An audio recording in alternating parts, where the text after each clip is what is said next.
Now, the third filter by Herman and Chomsky in their propaganda model refers to the sourcing of mass media news. Most of the news we receive is derived from what are called official news sources, like the White House or other government agencies. These sources are given special status by media institutions because they're traditional, reliable, and accessible providers of news. Now, these government sources are designed to communicate public information, or you might say propaganda, via the mass media to the public at large. And mass media give them a privileged voice to government sources in return for a ready supply of news streaming. That's a problem. Furthermore, taking information from sources that may be presumed to be credible reduces the capacity for investigative reporting.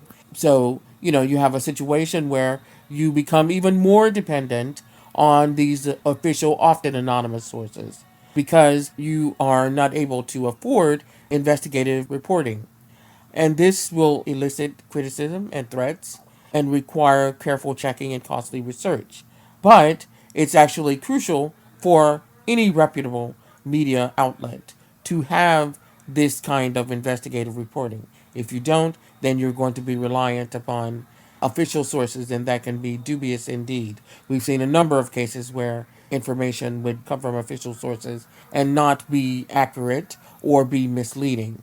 So, what appears at first to be suspicious news sources can sometimes become valuable counter perspectives on particular events and issues if only mass media would pay greater attention to them.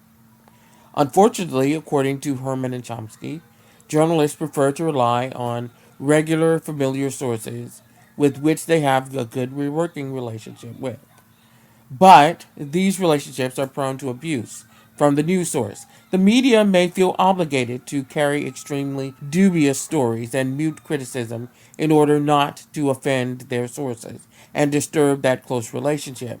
The sources can also circumvent challenges to their authority from dissident media outlets or experts like scientists who fear climate change.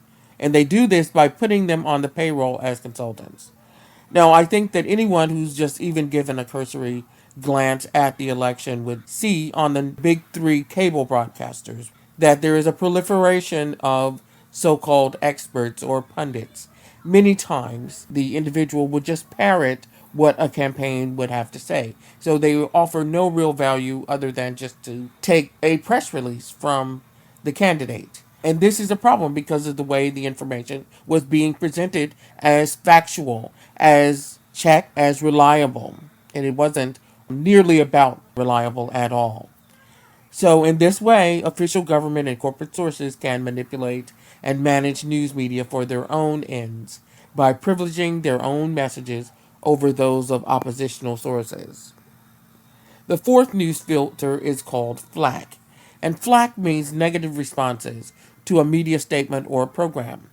Now, according to Herman and Chomsky, serious flack has increased in close parallel with businesses' growing resentment of media criticism and the corporate offensive of the 1970s and 80s.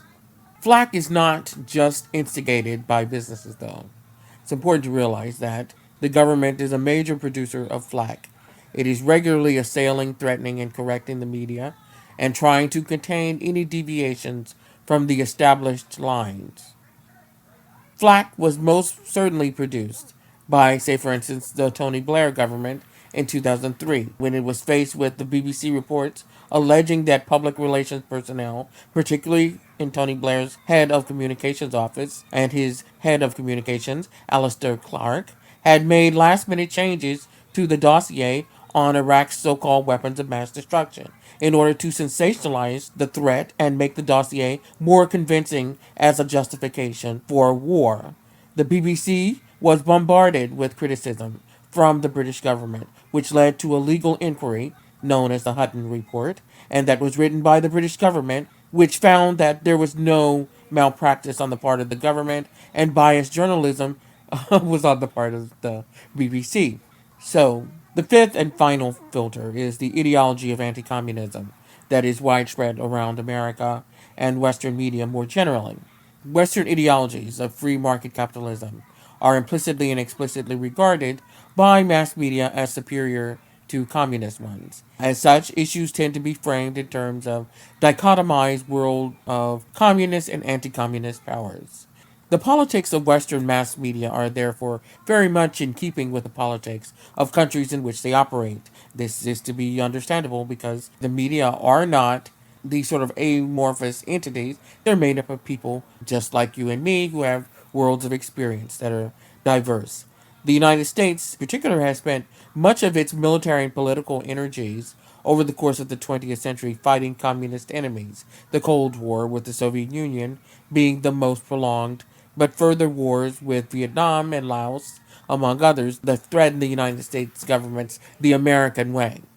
Moreover, anti-communism functions as a control mechanism by which governments and corporate powers can justify quite divisive capitalist policies within their home countries and widen inequalities in social economic class stratifications. The underlying message is at least we're not living under an oppressive communist regime. The communist model of absolute equality is not the answer. But neither is, according to Herman and Chomsky, the rampant capitalist model of absolute inequality that, due to media propaganda, goes unnoticed. So, these five filters constitute the main ways in which media follow a propaganda model. Although they're quite convincing and applied substantially to historic examples, there are two main criticisms of the model. The first is that Herman and Chomsky do not sufficiently consider the complexities of the powerful elites that they believe can manage and manipulate media. There is an oversimplified assumption that all governments and large corporations have common interests and homogeneous intentions in their dissemination of propaganda. The kind of consent that they try to manufacture to their publics is not necessarily uniform and universal. Powerful elites have differences of opinion, political and otherwise, and outlook in similar ways that society in general are marked by differences. The second thing is that there is no sustained acknowledgement on the part of Herman and Chomsky that audiences may resist and reject mass mediated propaganda, what is called the critical cultural perspective, where you consider what the audience gives and takes with the producers. In a later book, Chomsky refers to what he called the bewildered herd, who cannot figure out the propaganda imposed on them. Although he recognizes dissident cultures like the feminist movement, Chomsky tends to share a behaviorist conception of the passive masses when we're talking about the effects models like framing, agenda setting, and priming, as opposed to the critical cultural perspective where audiences are activated. The audiences are an equally participating member of that circle, that framework, that they do respond either by rejecting or rejecting in parts or negotiating or not negotiating or just straight out rejection, all those things. And they also change the message when it is reflected back to the producer. So it might be argued as well that mass media institutions do not always share these sort of instrumental ties with ulterior government or corporate motives, and that media who can demonstrate some genuine independence from powerful interests, like non-commercialized BBC during the Iraq conflict, gained credibility among audiences. Criticisms aside, Herman and Chomsky's model has become a very influential media theory of political economy.